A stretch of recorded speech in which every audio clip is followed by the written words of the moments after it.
this lecture, we're going to take the idea of sequences and extend it further. Instead of simply writing down a list of numbers, what we're going to do now is actually add them up and consider the sum. So here I have the first n terms of some given sequence a1, a2, a3, and so on, an. Now we're going to use a shorthand for the sequence notation that we've introduced. Recall that the general term, and that was the whole point of thinking of how the pattern repeats itself, was called AK. The name of the actual index doesn't matter. It can be whatever letter you pick. A lot of resources use K. A lot of resources also use I for index. Because we don't want to keep writing down this list of numbers with the pluses in between, we would like to come up with a much shorter way to describe that in terms of a general term. So what we're going to do is introduce this big summation sign. This is what stands for sum. This is in fact a Greek letter S. And what goes inside of it is A sub K, your general term in your sequence. So the way we read this is the sum symbol and then whatever your sequence happens to be. Now we also have to specify where we would like to start and where we would like to end. Do I want to add the first 3 terms of the sequence or the first 33 terms of the sequence? And we do so by writing what the K starts with. For example, in this case, the first index is 1. So this is my starting index start value. And on top here, we're going to write down what we end with. So in this case, we end with the value n. So we would write down up until n. We don't have to write k equals anymore because it's specified what our index actually is. So the top here is the end value of the index. Now I know that notation is quite heavy in terms of the number of pieces that it has. But I promise you, the more you practice with this notation, the more intuitive it will actually become. So let's evaluate the first couple of sums just to see how this works. So this says it's the sum of the terms in the sequence where the terms are I squared, and we're going from I equals 1 to I equals 5. Again, remember that whatever's on the bottom is your start value, whatever's on the top is your end value. It's kind of like the same with the integral notation. If you've seen it at the end of your Calculus 1 course, the bottom number is the left value, the smaller value, and the top number is the bigger one. So this means I'm going to start at 1, I'm going to end at 5. And for the first couple of examples, I'm going to do the same thing that I did for the sequences and actually keep track of my indices. So I'm going to go from 1 to 5 and write down each term separately. When the index is 1, I'm going to plug it in the middle. And what do I get? 1 squared. So I'm going to write that here. 1 squared. Now remember that in sequences, we separated everything with commas because it was just a set of numbers. The summation sign means that whatever I am doing, I'm going to be adding all of this up. Whatever each term comes out to be, the result are all these numbers added up together. So for the index equals 2, I plug in 2 for I, I'm going to get 2 squared. When the index is 3, I plug in 3 for I get 3 squared, 4 squared, and 5 squared for the third, fourth, and fifth term of the sum here. Now I can of course actually plug these into a calculator and evaluate them. I'm just going to leave them like this again because this is very easy to see the pattern of. Let's take a look at this next one here. I can see that this is my alternating sequence and therefore what we call alternating sum or alternating series here. So again, because this is one of the first few examples, I'm going to keep track of the indices. The indices in this case go from 0 to 7. So I have to start with I equals 0 and go all the way to I equals 7. Once you acquire enough practice, you're not going to have to write down the indices explicitly, but for now, that's what we're going to do. Again, the summation means whatever I come up with for each term, I will add up all together in the end. That's what this big sigma sign stands for. Now, I'm going to plug in indices to actually evaluate my terms. When I is equal to 0, I get -1 to power 0. When I is equal to 1, I get -1 to power 1. And I proceed with the powers of -1. Now, here again, I know that I can simplify these guys quite a bit because these are just going to be plus and minus ones all the way down. And I can do just that to, in fact, evaluate the sum. This is going to be +1, this is going to be -1. So these two are going to cancel each other out. +1, -1, +1, -1, +1, -1. So all together, as I add them up, I'm actually going to end up with 0. The value of the sum is something you can calculate if the sum is finite. So the number on the top here actually is a whole number and not infinity. Let's take a look at a few other examples. I strongly, at this point again, encourage you to pause the video and try these for yourself. Watching me do this is like watching somebody play sports. It's good for the first couple of examples, but you really need to do the practice yourself in order to get the hang of the terminology, of the notation, and of the actual procedure. So please do pause it and then come back. I will go through just a few of them with you. So for this first one here, this is very standard, just like the ones that we've seen before. My index is now called J. Again, any letter works for that. It goes from 0 to 5. So I will go from J being 0 as my first number, then 1, then 2, 3, 4, and 5. So this is fairly straightforward. We're just plugging in exactly. This next one, you have to be a little more careful about because the start value is 3 and the end value is 6. So I know I have to first plug in 3 and not 0 or 1 like we have before, but everything else is straightforward. So for k equals 3, I'm going to plug that into both top and bottom, and I'm going to get 3 over 4. For k equals 4, which is my next index, I'm going to get 4 over 5. For k equals 5, I'm going to get 5 over 6. For k equals 6, I'm going to get 6 over 7, and I'm going to stop there because k equals 6 is my last number here. This next sum is a variation of the top one. It says that the index starts at 3 and ends at 3, which means I'm only going to have one term, and that is when I is equal to 3. So if I plug in I equals 3, let me actually keep it unsimplified to see what happened here. I start here and I end there. So there is nothing more to add. This is my only term in this summation. This guy says that we're starting at 2 and we're ending at 5, but the inside term is simply a 3. So my first index is going to be k equals 2. I plug in k equals 2 into a 3. Well, there's no k there, so I only get a 3. Plus, then my index increases. In this case, let me actually label the indices because this is bound to get a little confusing otherwise. So my indices have to go from 2 to 5, as is stated here by the notation, but the inside doesn't depend on k. So no matter what k is, I'm simply going to get 3 on the inside. I'm going to get a 3 when k is 2, I'm going to get a 3 when k is 3, I'm going to get a 3 when k is 4, and I'm going to get a 3 when k is 5. So I here simply have a sum of 3's independent of what k is. But the values of k tell me how many 3's I'm going to get. I'm going to get 1 for 2, 1 for 3, 1 for 4, 1 for 5, so 4 altogether.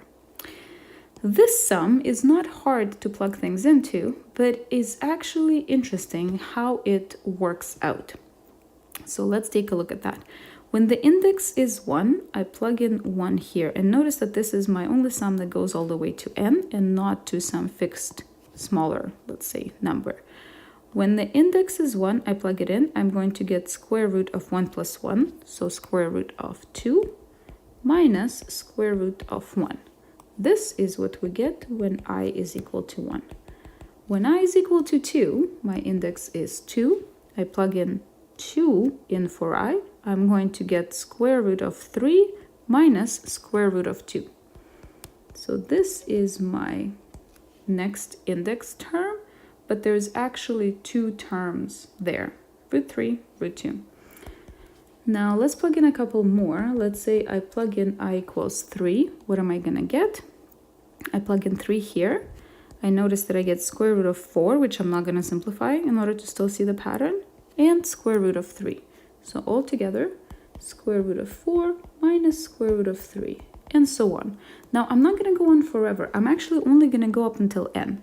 So what I can also do is write down my last term of the sequence here that corresponds to I equals to n. If I plug in n in for I here, I'm going to get square root of n plus 1 minus square root of n. Now, I can of course leave this sum as is, but this is a very special type of sum, so I notice that I can do quite a bit of simplifying to it. In fact, what I notice is this. Whatever the first term in any given index is, that's going to be the second term in the next index, and it's going to appear with the opposite sign. So I have square root of 2 minus square root of 2. Square root of 3 minus square root of 3. So these guys I can cancel out. Square root of 3 minus square root of 3. And now you gotta think carefully. Is this negative 1 gonna appear anywhere else ever again? Well, no, because the indices are increasing and the terms inside also depend on I. So this minus 1 will persist and not get canceled out with anything. Will this square root of 4 cancel out? Yes, it's going to cancel out with the next term as the second one in it. So if you write down a few more terms, you'll notice that the square root of 4 will also cancel out. Now what about these two guys? Is there before term where I would have seen either one of these? Well, again, remember the pattern. The first in the first bracket, the second in the second bracket. The first in the first bracket, the second in the second bracket. So what happens is, this is the last bracket, there's no more brackets to go. The second in this bracket would have been the first in the previous bracket, so this term will cancel out, but this would have only appeared in the future terms, so this one is going to stay. These are the only two terms that will stay. Everything else will actually cancel out. So this entire sum in the most simplified form will be negative root of 1 plus root of n plus 1. Everything else will get cancelled out. This sum is what we call a telescoping sum. Telescoping because when you first expand it all out, write down all the symbols, it has lots of terms. It's like a telescope. It first expands, but then through the various cancellations, it shrinks. It collapses from a long telescope to this really compact and quite beautiful looking sum. Just like we did with sequences, it's one thing to expand a sequence pattern or a sum pattern that's given to you. It's a whole other story to be given a sum and try to write down what pattern it actually follows. Again, I urge you to pause the video here and try this out for yourself before you see me go through these examples. Now, this is very similar to actually trying to come up, first of all, with the general pattern for the sequence that the sum is adding throughout. So here I have root of 1, root of 2, root of 3. So I can see that the sequence is simply root of k, right? For every index, I just take the square root of that number. But now I am adding all of them up, which means that I have to come up with my summation sign and by extension have to think of what has to be the starting value and what has to be the ending value. What is the first value for the index here? I start with root of 1, so my first value for k is 1. And what's my last one? Well, this seems to go on forever, so my last one will be infinity. This is going to be the case for all infinite summations like these. Let's take a look at this next guy here. So what I have is root of 4, root of 5, root of 6, I think that's a typo, roots all the way through, all the way to root of 20. So there are a few things that you can do here. You can also notice that the pattern is simply just the square root of a number. And you can decide whether you want to play with the index or not. I'm going to do what I think is the easiest one to do at first, is to recognize that this is just as above, just the square root of a number. The summation is a bit more flexible than the sequence. In the sequence, you have to start with 1. In the summation, you can start with whatever you want to start with. So here, the first number is 4. So I'm going to start my summation at 4. The last number is 20, so I'm going to end it at 20. Same for here. This is already a familiar sequence that I've seen before. This is 2 to the power, let's call it I, just to change it up with the names of the variables.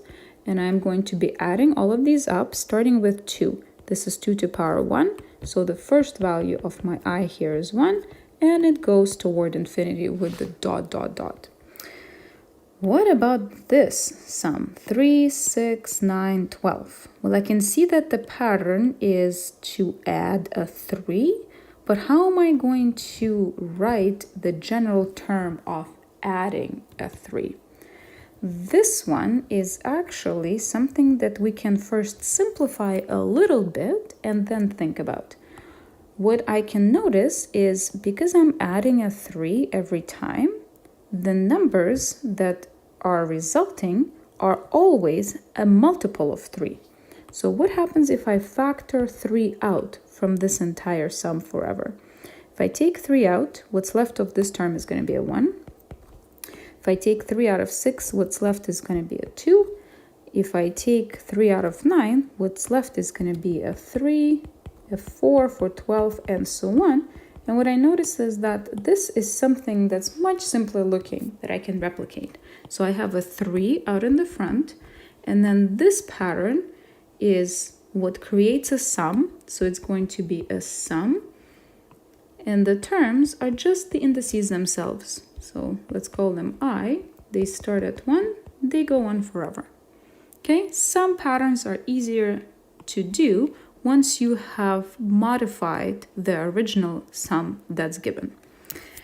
This one here is almost the opposite. It's probably best not to simplify it because the pattern is so clear in this case. It goes 2, 3, 4 and increases in this way in the bottom, 4, 5, 6 and increases in this way in the top.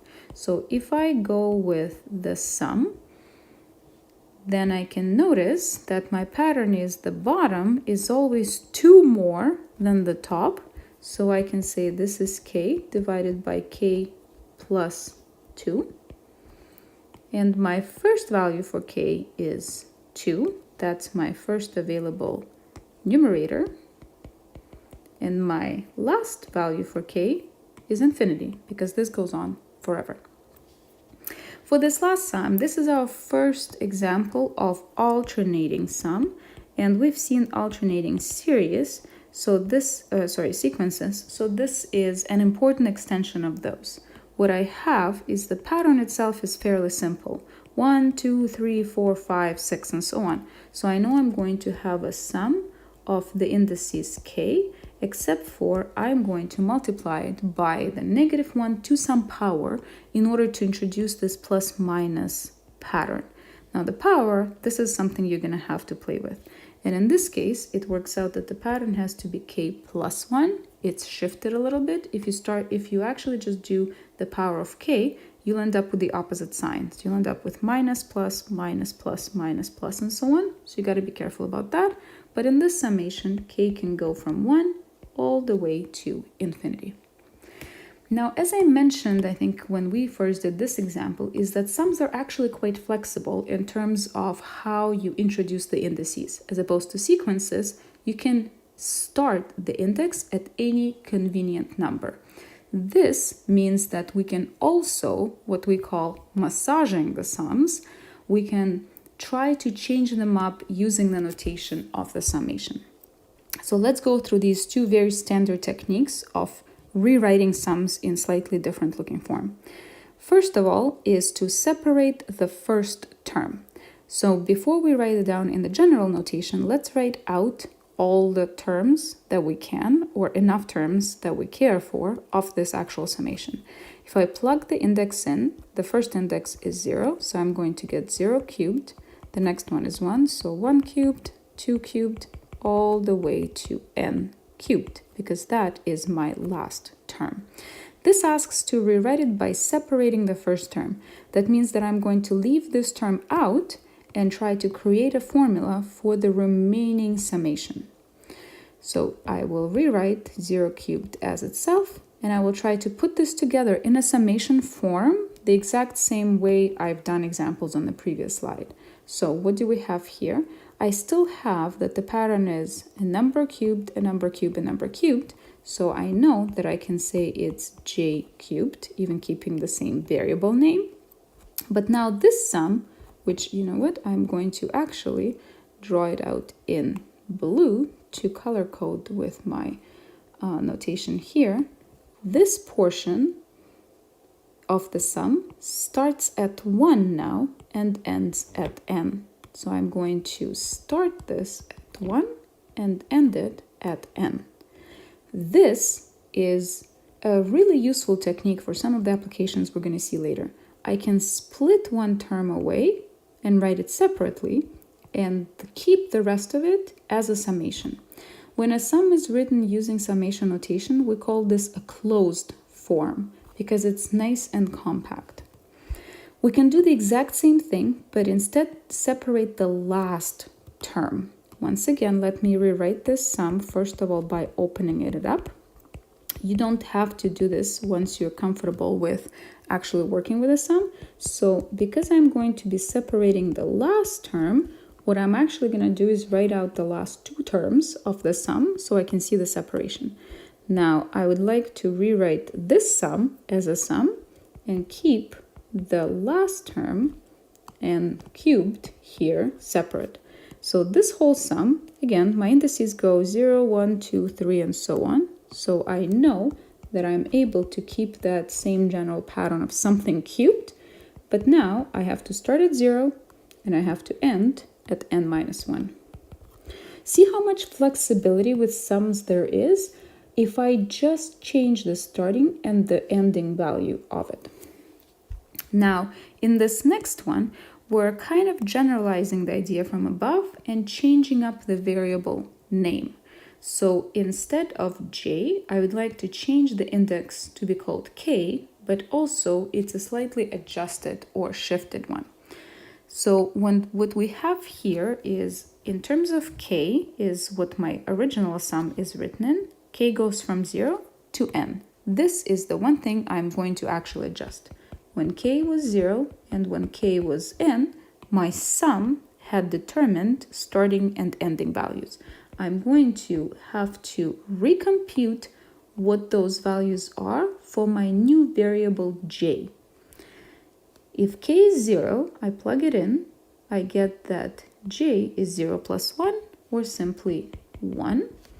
If k is n, then I plug this in for k, and I will get n plus 1, so my j here is going to be n plus 1. And that's it. I'm simply going to now rewrite this as a sum in terms of j. So originally, my starting value was k equals 0, which means that now my starting value has to be j equals 1.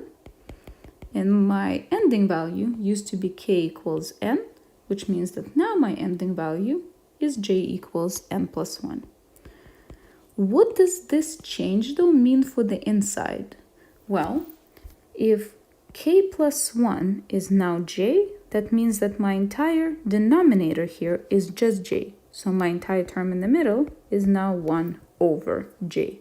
And this is precisely why one might want to introduce the change of variable in order to somehow simplify the look of the general term of the summation.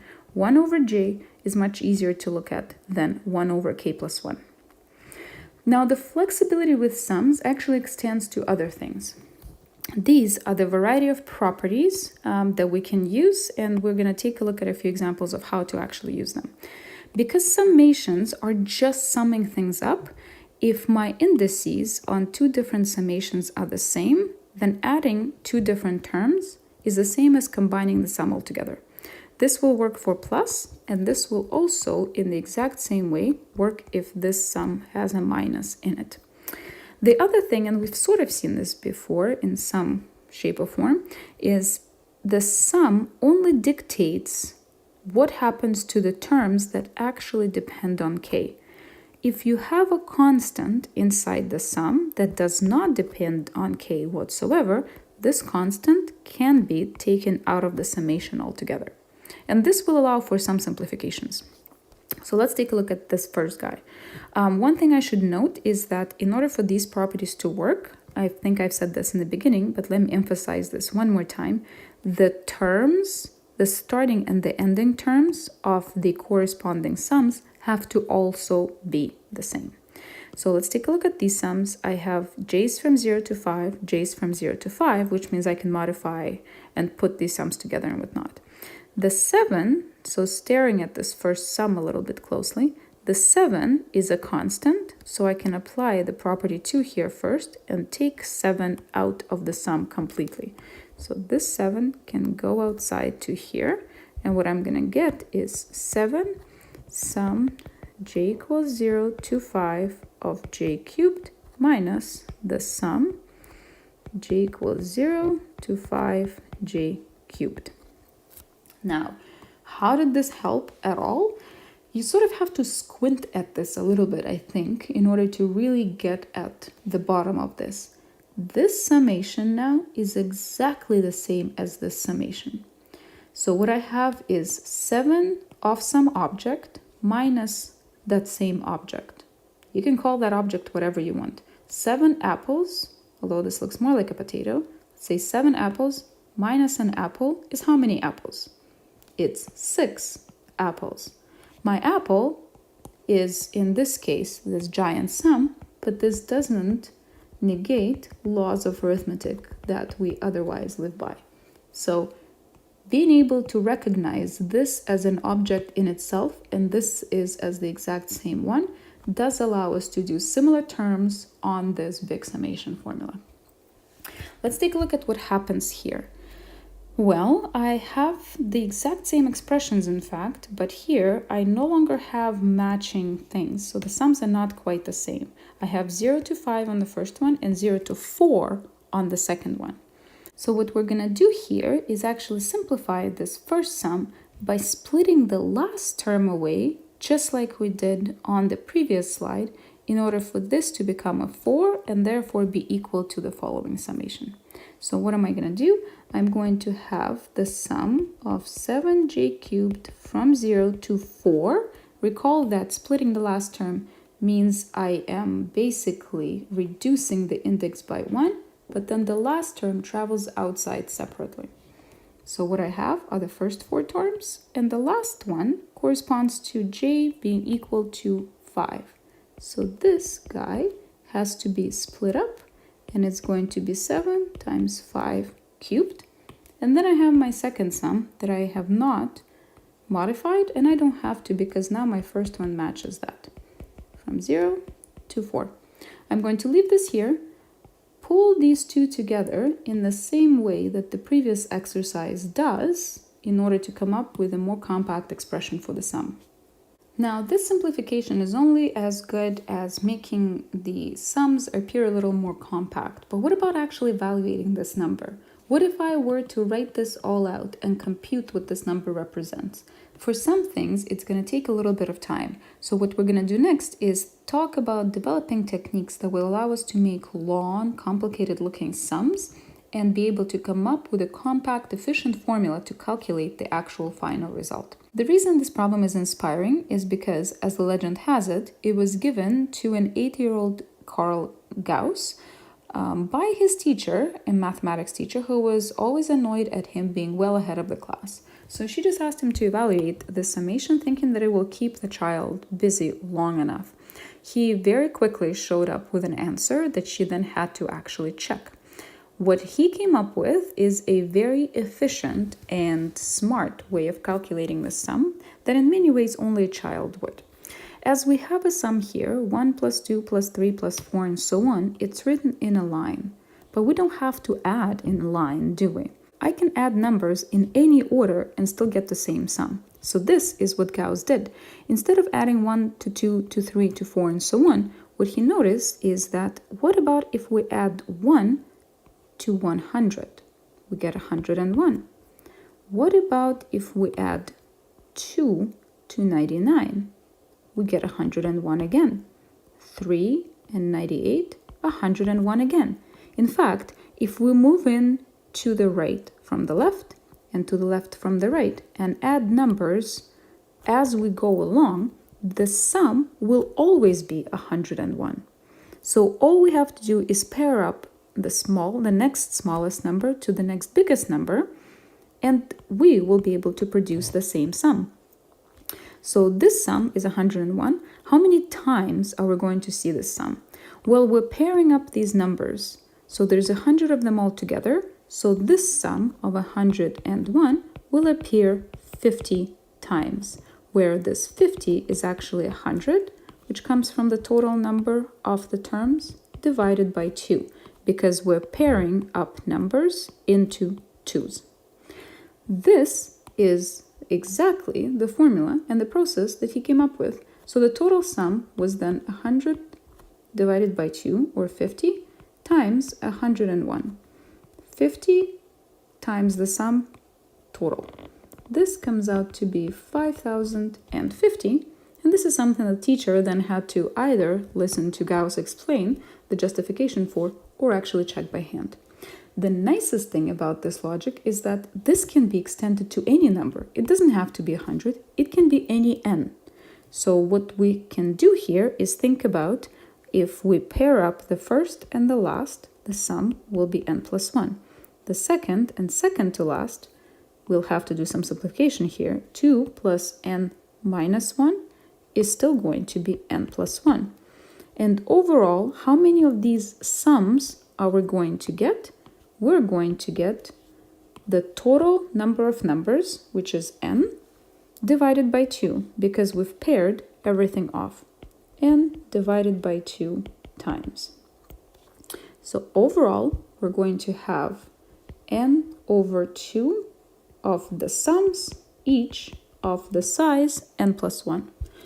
This formula is generally rewritten as n times n plus 1 over 2. Now, I'm omitting a small detail here, and that is the fact, of course, that if n is odd, this number is not going to be an integer. So how do we deal with that? That's another case that we actually have to consider in developing the general formula, but it's going to work out to be exactly the same. The middle term that we have to account for is going to take care, and the final result will actually be the same. So this formula for the sum of the first n numbers will hold whether n is even or n is odd. We can come up with other formulas for summations like these. So the one that we've just derived in shorthand can be written like this. The sum of the index from 1 to n of the indices, so the sum of the first n numbers, is the formula we've just seen, n times n plus 1 over 2. If we're adding the first n squares, we also have a formula for that you can derive that's going to look a little more complicated, and I'm not going to go through the derivation process itself. If we're adding up the first n cubes, then the formula is complicated as well, and you can again come up with the actual justification for it, but I'm going to skip it. Instead, what I'm going to do is go through examples of how to apply these formulas to actually create efficient calculations. So let's take a look at the first one. I have numbers from 1 to 123. So these are just straight up numbers, so I'm going to apply the first formula. The first number is 1, so that matches my starting index. The last number is 123, so this is going to be the value of n. So altogether here, all I have to do is realize that this is the same as 1 plus all the way to n, and then I just have to plug n, my corresponding n, into this formula. So I'm going to have 123 times 123 plus 1 over 2. Let's take a look at this next example. 3 plus 4 plus 5 and so on, all the way to 100. Now, it's very easy to make a mistake here of thinking that n is now simply 100, and therefore I can just plug this into the formula. The problem here, of course, is that this formula only works for the sums that start at 1. which now my sum isn't. So what are we going to do? If I would like to apply this formula and calculate it for 100, I can do so by writing 100 plus 1 over 2, but this also counts the terms that start from 1. So this also counted for the terms 1 and 2, which I do not have. In order for me to get to the sum that I have, I will have to subtract those 2 extra terms that were accounted for in here. Okay? Take a quick look at this one and really understand to make sure that you know how to deal with the extra terms that you would have coming from the formula. What do we have here? This is where we will have to both utilize the general properties of sums and the formulas. So the first thing that I can do is split the sum across this plus. I can have the sum from 1 to 20 of 4i plus the sum from 1 to 20 of 7. Okay, so all I did was split this across the plus. The sum of the first terms plus the sum of the second terms. Now this in here, recall the rule that if there is a constant, I can simply take it outside. So that's what I'm going to do. In fact, I'm not even going to rewrite it. I will simply take the 4 out to here.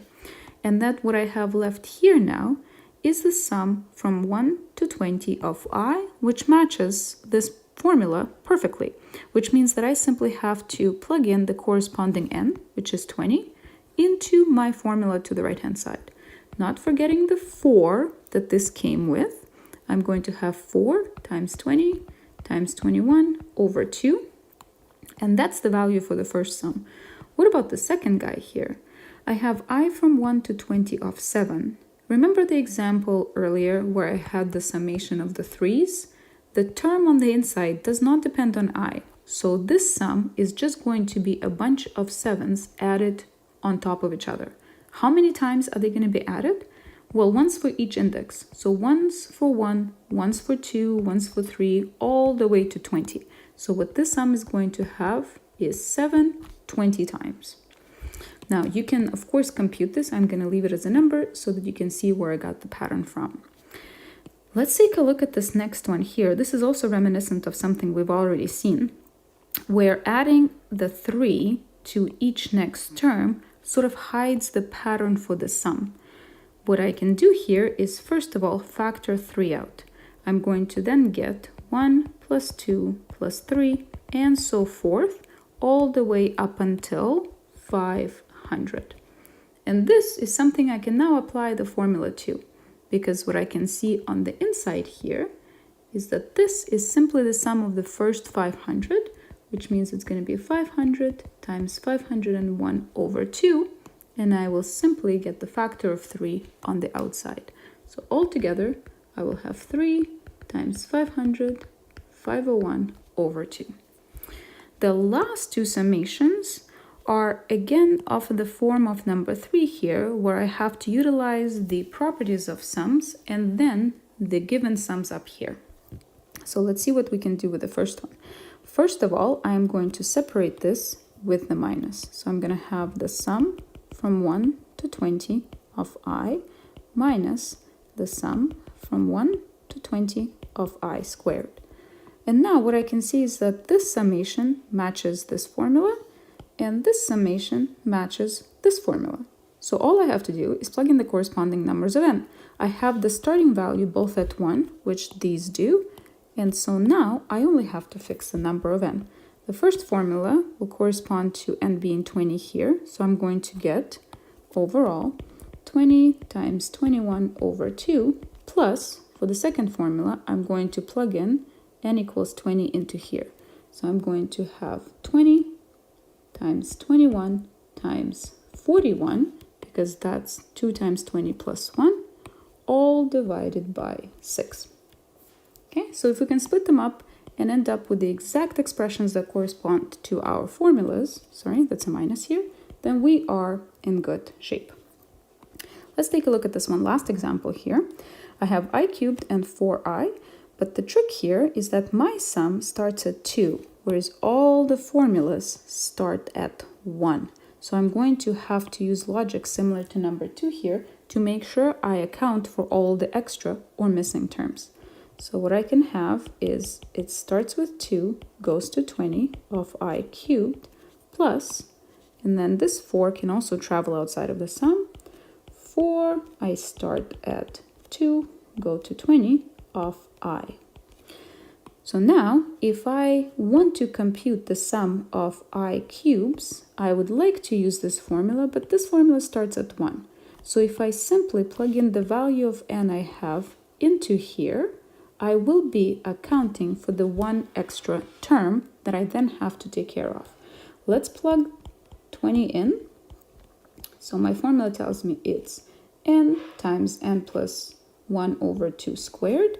But again, when I use and apply this formula, my sum starts at 1, which means that I've now accounted for the extra term that I have to subtract. And the first term here, if I plug in 1, is going to be 1 cubed. So I simply have to subtract 1 cubed. Similarly, with the next guy, but you got to be more careful because there is this 4 out here. So I have plus 4, and I'm going to introduce big brackets to make sure that I don't forget that I have to deal with this sum all at once. I'm going to plug in the formula, 21 over 2.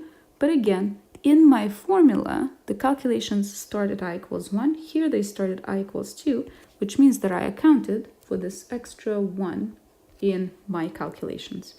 And there we go. I know that this is generally the topic that requires a lot of commitment to practice, and it's frustrating because it's seemingly so technical. We will see the derivation of one more of these formulas next class and a really cool application to the branching structure of the lungs. We will come back to the summations in a bit of generality later on in the course, but for now, just bear with me and do a bunch of practice of these examples to get comfortable with these sequences and summation tools.